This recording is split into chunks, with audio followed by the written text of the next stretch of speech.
Le gouvernement français vous a déchu de votre nationalité et le martien nous a donné autre chose. Les résistants doivent s'unir. La France n'a pas capitulé. Bonjour et bienvenue dans le dernier épisode de Cinépolis, le podcast où on discute cinéma et politique. Je suis Florence Colombani, critique de cinéma, et avec mon père Jean-Marie, après avoir parlé de Trump, de Nixon ou encore de François Mitterrand, nous nous attaquons aujourd'hui à un véritable mastodonte, à la fois de la politique et du cinéma, puisqu'il s'agit du grand Charles de Gaulle et d'un énorme film, La Bataille de Gaulle, un film en 2 parties, signé Antonin Baudry, avec un très gros budget de 75 millions d'euros, produit par le groupe Pathé, un film qui est devenu un phénomène auprès du public, avec 1,5 million d'entrées pour le premier volet, et puis un deuxième film qui s'appelle J'écris ton nom, qui est en voie d'atteindre les mêmes chiffres quelques semaines après sa sortie. L'armée du général Giraud reprend la main. Vous ne comprenez rien à la politique. Giraud est une marionnette des Américains. Vous ne pouvez pas obstacler la guerre, général de Gaulle. Il n'y aura jamais aucun accord entre lui et moi. I cannot deal with this crazy man.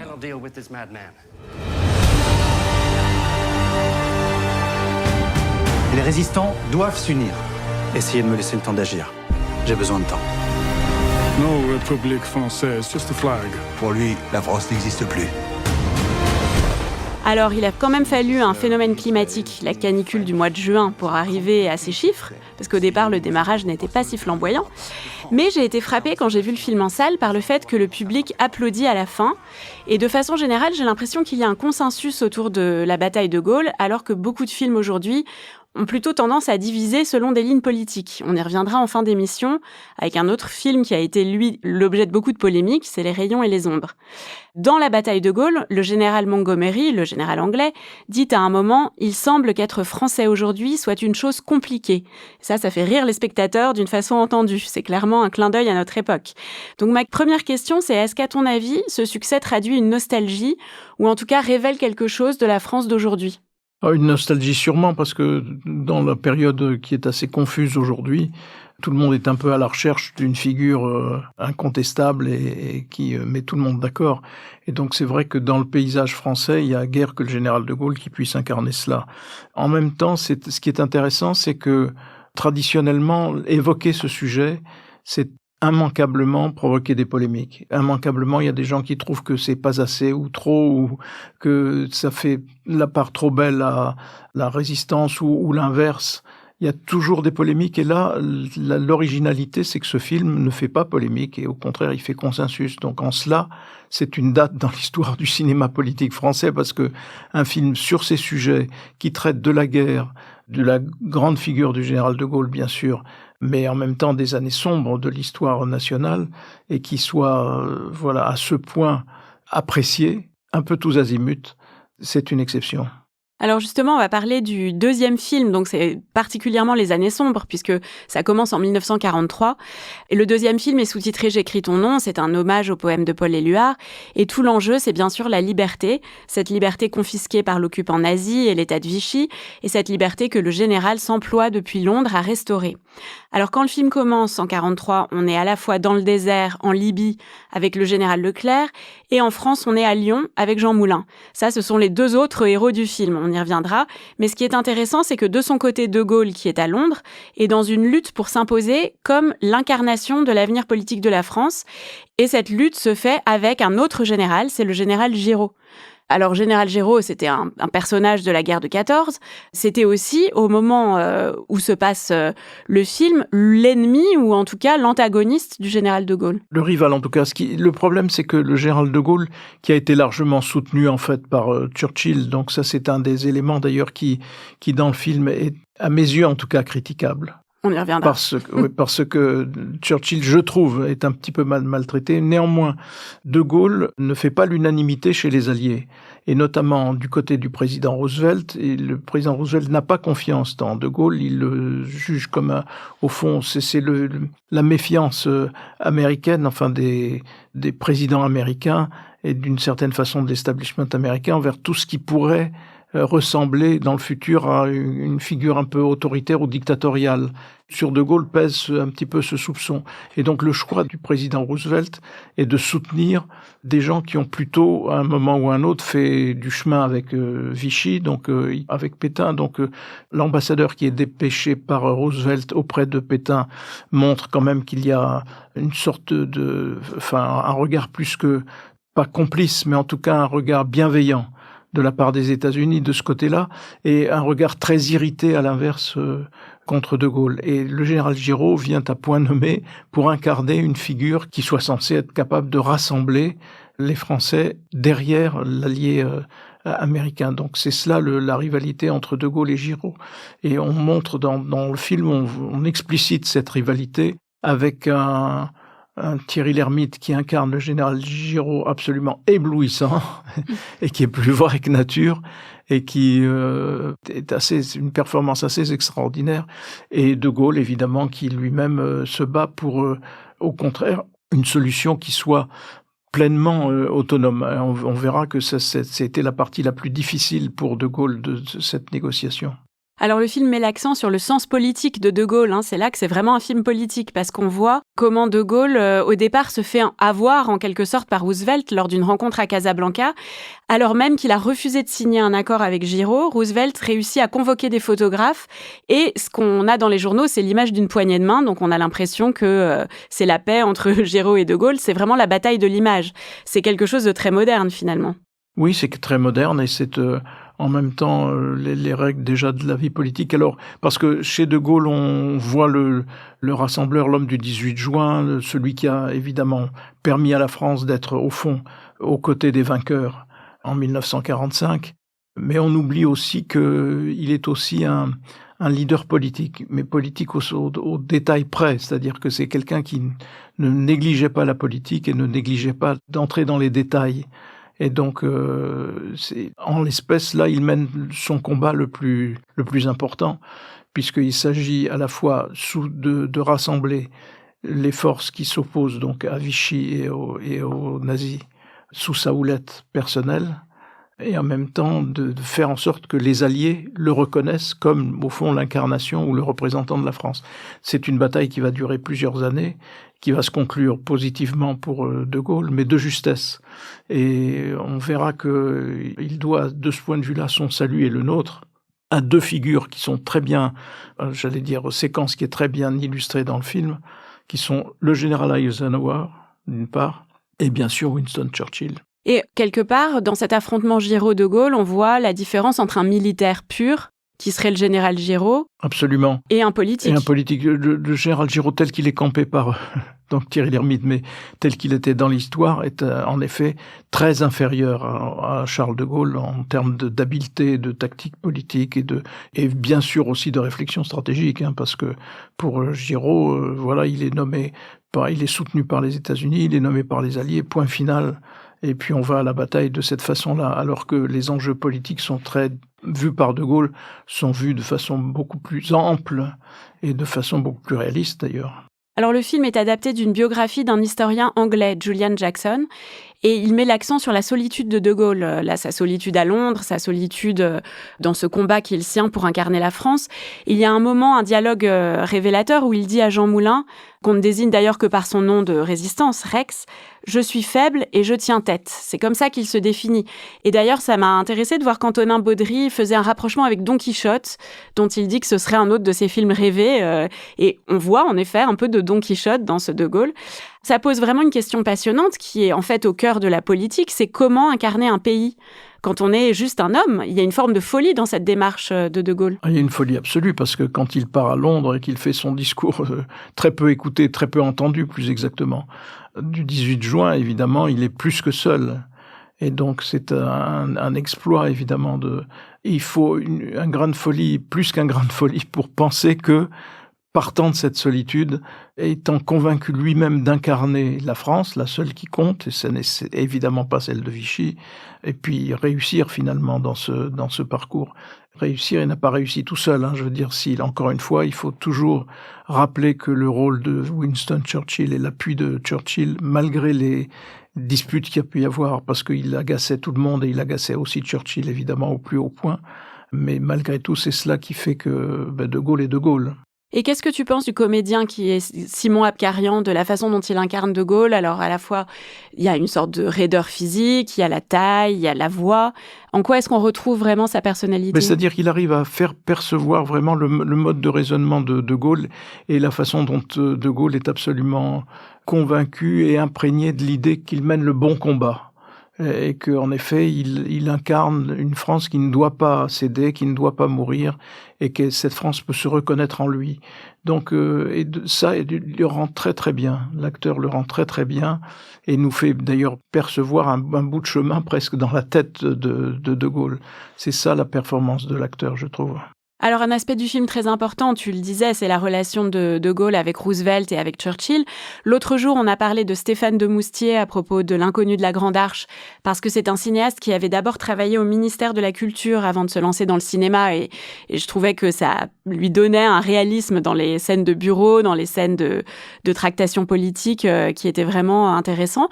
Et là, on a encore un cas de cinéaste qui a eu un parcours original, puisque Antonin Baudry, il a été diplomate avant d'être réalisateur. Et d'ailleurs, on lui doit la BD Quai d'Orsay, qui a aussi donné lieu à un film de Bertrand Tavernier avec Thierry Lhermitte. Avec là aussi une performance de Thierry Lhermitte, oui, qui, au fond, imite Dominique de Villepin. Qui avait été donc le patron d'Antonin Baudry. Donc on sent vraiment cet intérêt pour l'univers de la diplomatie dans le film. Je trouve que ça, c'est une des forces du film, c'est ses rapports avec les chefs d'État étrangers. Oui, ça le montre assez bien, et ça montre que, au fond, derrière tous les grands affrontements, il y a aussi la part qui revient aux individus et la part qui revient au caractère des uns et des autres, et la partie de bras de fer qui peut se jouer des uns contre les autres, puis des uns avec les autres, et qui expliquent en même temps, qui sont une part de l'explication du sort de la guerre et du sort, au fond, des opérations. Tout cela est assez bien évoqué. Par exemple, la façon dont De Gaulle est négligé au moment du débarquement du 6 juin 1944, il n'est prévenu au dernier moment, et il n'est absolument pas associé à ce qui se prépare, alors même qu'il s'agit d'intervenir en France. Donc tout cela montre bien que, au fond, le film nous remontre bien que De Gaulle, se dire c'était un pari impossible, et qu'il y arrive, mais il y arrive, in extremis. Oui, d'ailleurs, on voit les préparatifs américains pour gérer la France, oui, avec des préfets qui sont formés. C'est-à-dire que le projet américain était, au fond, que la France, qui faisait partie des vaincus, donc le sort de la France était de devenir, au fond, une zone occupée, comme l'Allemagne sera une zone occupée, découpée en fonction des différents alliés. Et donc, l'important pour De Gaulle, c'est en effet de montrer que il y a l'armature administrative, politique et administrative qui fait que la France peut être incarnée autrement qu'à travers des représentants de l'administration ou de l'administration américaine. Ça, c'est un combat essentiel qui passera pas inaperçu, mais qui sera peut-être moins relevé ensuite, mais dont là le film restitue vraiment son importance. Et la doctrine américaine et la doctrine de Roosevelt étaient celle-là. Et il n'y échappe encore une fois que parce que Eisenhower d'un côté et Churchill de l'autre comprennent que non, il faut qu'au contraire que la France puisse se redresser, et c'est au fond grâce à eux que la France trouve une place à la table des vainqueurs. In extremis, là encore. Donc, c'est un pari De Gaulle réussi à chaque fois sur le fil. Et c'est une relation très tempétueuse que De Gaulle a avec les officiels américains, avec Churchill aussi. Dans la biographie de Julian Jackson, il y a une diatribe de Gaulle qui est citée, où il dit « Je les emmerde, la guerre les balayera, et moi, la France, moi, je resterai et je les jugerai ». J'ai trouvé ça étonnant que les scénaristes n'aient pas gardé cette tirade, qui était quand même impressionnante. Mais l'esprit y est, parce qu'on ressent l'exaspération de Gaulle contre Roosevelt, contre Churchill. On sent son mauvais caractère aussi. Oui, puis qui n'avait d'égal que l'exaspération qu'il suscitait chez les autres, et notamment chez Churchill, qui était pourtant armé de beaucoup de patience. Et donc on voit qu'à chaque fois, De Gaulle, parfois par des petits détails, il faut absolument montrer que le fait que des choses se déroulent en France, il doit conduire à lui laisser la primauté. Alors pour les autres, il est anecdotique. Oui, quand il Mais est pour lui, il est essentiel. Quand il est sur le territoire des colonies, en Algérie, Absolument. au Maroc, alors là, il dit toujours, il faut qu'on vienne à moi parce que je suis en terre française. Donc c'est moi qui les reçois. Donc ce qui est totalement, de la part des Alliés, totalement vu de façon totalement loufoque. Mais en même temps, ça montre bien que cette attention aux détails fera l'incarnation d'une souveraineté que De Gaulle voulait précisément incarner. Donc c'est là cette attention aux détails souligne bien l'importance des choses. Ouais. Alors toi, tu trouves que le film est un peu sévère avec Churchill, donc est-ce que c'est peut-être lié aussi à son interprète ? Là, c'est sûrement lié à son interprète, parce que l'interprète est assez caricatural. C'est un acteur de théâtre qui s'appelle Simon Russell Beale, et qui, étrangement, je trouve, parce qu'il me semble pas qu'il lui ressemble tellement, mais il a été appelé à jouer Churchill plusieurs fois. Là, c'est déjà la 3e fois qu'il joue Churchill. Oui, alors que d'autres interprètes de Churchill dans le paysage britannique sont, à mes yeux, notamment Gary Oldman. A été plus convaincant dans Les Heures sombres, un film beaucoup plus convaincant dans de Les Joe Heures Wright. sombres, qui est un film qui est consacré au moment où l'Angleterre, plutôt que de basculer du côté de la compromission, ou du côté de ce que l'on appelait à l'époque la politique d'apaisement, choisit la résistance avec Churchill et choisit donc la guerre et ce qui s'en suivra, pardon. Et là, on a un personnage vraiment à la fois physiquement et dans sa façon de réagir très caricatural. Et c'est cette caricature qui m'a gêné parce que ça ne rend pas compte du fait que, même s'il y a des phrases de Churchill dans le film qui vont dans ce sens, ça ne rend pas compte du fait que Churchill était quelqu'un qui croyait vraiment en la France, qui a même recherché un temps une union entre la France et la Grande-Bretagne, mais une union, un rapprochement, une sorte de fusion. Et donc cette francophilie et cette obsession de préserver la France, c'est évidemment le point de rencontre avec De Gaulle, qui devient du coup l'instrument de ce projet. Et de ce point de vue-là, le film ne montre pas assez qu'il n'y a De Gaulle que parce qu'il y a Churchill. Et qu'au fond, Churchill est celui qui crée et qui permet De Gaulle. Et ça n'est pas assez mis en lumière, je trouve. Alors, il y a ce moment dans le film où De Gaulle voit Churchill chanter une chanson militaire française avec une vraie affection. Et à la toute fin, le 11 novembre 1944, il la lui fait chanter par un chœur militaire sur la tombe du soldat inconnu. C'est comme un geste d'amitié, un geste qui va vers Churchill, vers son côté affectif. Et dans ce moment-là, on voit Churchill le francophile, on voit qu'il parle bien français aussi. Et on voit aussi De Gaulle le diplomate, en tout cas quelqu'un qui sait manier les rapports humains mieux qu'on croirait quand on le résume à ses coups de colère ou à ses excentricités. Oui. Les rapports humains et puis l'étiquette et puis le rôle que joue en même temps tous les détails qui font la vie diplomatique en même temps et qui font de Gaulle au fond un personnage qui est spontanément imprégné de l'art de gouverner, comme s'il appartenait à une essence particulière qui a au fond dans ses gènes les bons réflexes, les bonnes attitudes qui fait que il va pouvoir, aux yeux des autres, aux yeux du plus grand nombre, incarner ce qu'il prétend incarner. Et ça, c'est une des prouesses du film, je trouve. Alors, un autre aspect qui est creusé par le film, c'est la création du Conseil national de la résistance. C'est le 27 mai 1943, c'est cet embryon de représentation nationale qui est créé. Il s'agissait, et c'était un énorme défi, de mettre tout le monde d'accord. On est vraiment au cœur du politique parce qu'il faut créer un consensus entre le Parti radical, la SFIO, le Parti démocrate populaire et aussi le PCF. Et tout ça sous pression puisque les différents membres du CNR, on le voit très bien dans le film, sont tous recherchés par la Gestapo. Et donc les réunir rue Dufour, ce que réussit Jean Moulin, est un véritable exploit. Oui, c'est un exploit et en même temps, la vie de Jean Moulin témoigne évidemment et la mort de Jean Moulin témoigne de la difficulté immense de ce projet. Là encore, on bute sur ce qui sera au fond l'essentiel du clivage de l'après-guerre, c'est-à-dire de la naissance et le développement de la guerre froide, et donc l'affrontement entre le bloc soviétique d'un côté et l'Ouest de l'autre. Et donc déjà se joue à travers la place éventuelle consentie ou non accordée au Parti communiste, se joue déjà une part de ce que seront les batailles de l'après-guerre. Et donc, au fond, dans le cas Jean Moulin, il y a ce qui va lui être reproché par d'autres acteurs politiques, c'est-à-dire le fait qu'il intégrait évidemment qu'il faisait une place au Parti communiste et qui nourrira d'ailleurs des procès aussi à l'encontre de Gaulle, parce que ce sera évidemment un des points centraux. Mais on entre déjà presque dans l'après-guerre, mais on voit bien que Jean Moulin est victime de ces considérations-là et de ces calculs-là. C'est une bataille frontale extrêmement dure et qui, pour une partie de la résistance, visait à empêcher que le Parti communiste ne puisse récupérer, au fond, la France d'après.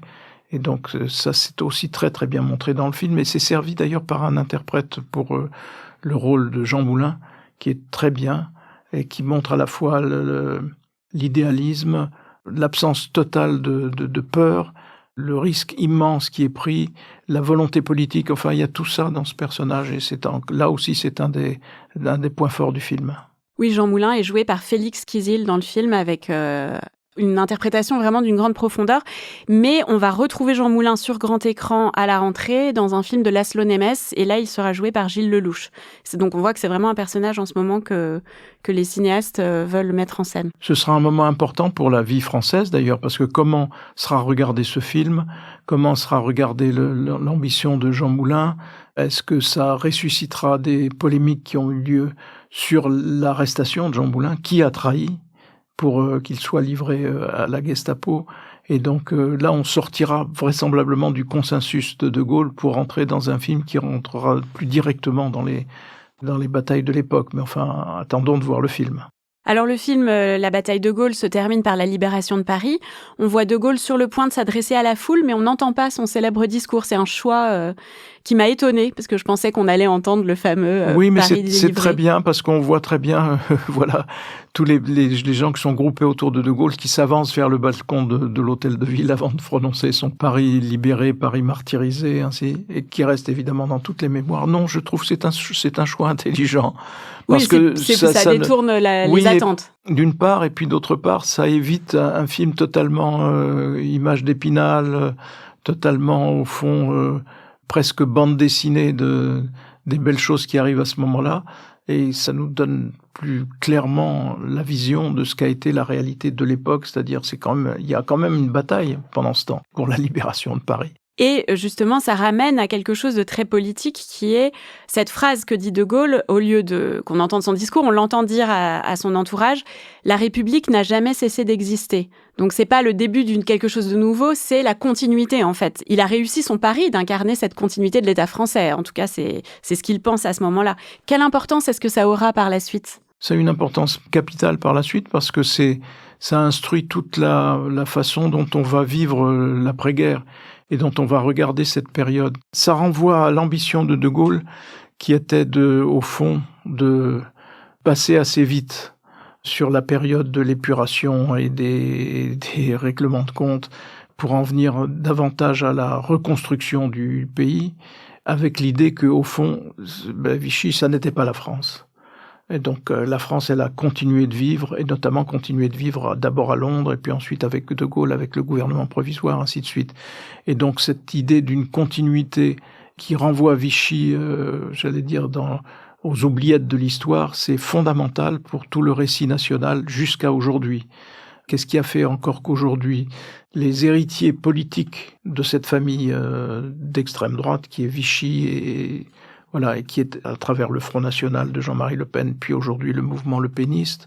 Qu'est-ce qui fait qu'il y a pu y avoir ce que l'on a appelé un cordon sanitaire, ainsi de suite? C'est parce que, au fond, on sortait de cette vision et on ressuscitait, au fond, une famille politique qui avait possédé et dirigé l'État français. L'État français, c'est-à-dire l'État de Vichy, qui n'était plus, pour le coup, plus du tout la République, et qui est une rupture. Et donc, on retrouve là la trace de ces événements jusqu'encore aujourd'hui.